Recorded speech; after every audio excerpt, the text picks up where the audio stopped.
पूरग्रस्तांसाठी ऊस उत्पादकांवर सरकारचा पुरभार। ऊसाच्या बिलातून प्रति टन 5 रुपये पूरबाधितांना तर 10 रुपये मुख्यमंत्री सहायता निधीसाठी कापले जाणार। सरकारच्या निर्णयावर विरोधकांची टीका। माहूरच्या रेणुका देवीचा पूरग्रस्तांना मायेचा हात। माहूर देवस्थानकडून शेतकऱ्यांसाठी 1 कोटीची मदत। इतर संस्थांनाही मदतीसाठी पुढे येण्याचं जिल्हाधिकारी राहुल कर्डिले यांचं आवाहन।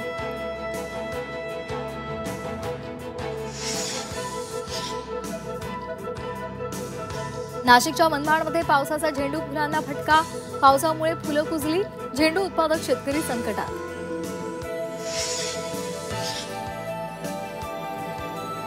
देशामध्ये 2023 मध्ये 10,786 शेतकऱ्यांच्या आत्महत्या। महाराष्ट्रामध्ये सर्वाधिक 6,669 आत्महत्या। केंद्र सरकारच्या एनसीआरबी अहवालातून धक्कादायक माहिती समोर। गृहमंत्री अमित शाह 5 ऑक्टोबरला अहिल्यानगर जिल्ह्याच्या दौऱ्यावर।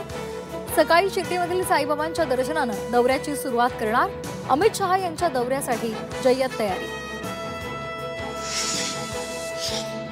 दसरा मेळाव्याआधी एकनाथ शिंदेंचं जोरदार शक्ती प्रदर्शन। मुंबईमध्ये शिंदेंच्या शिवसेनेकडून जोरदार बॅनरबाजी। शिवसेना उद्धव बाळासाहेब ठाकरे पक्षाचा दसरा मेळाव्याचा आणखी एक टीझर रिलीज। सुरुवात नव्या दमाच्या ठिणगीची। ही साक्ष नव्यानं अनुभवायला या अशी साथ।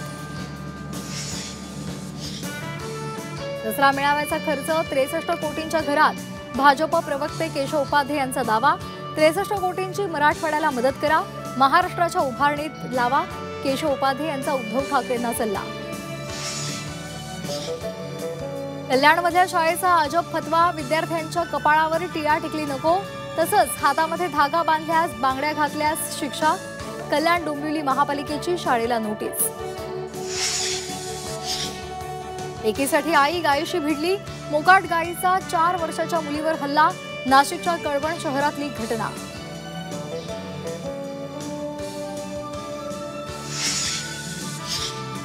पुण्यामध्ये भर रस्त्यात किरकोळ वादातून तरुणीला लाथाबुक्क्यांनी मारहाण। केके मार्केट जवळची घटना। पोलीस आरोपी तरुणाच्या मागावर।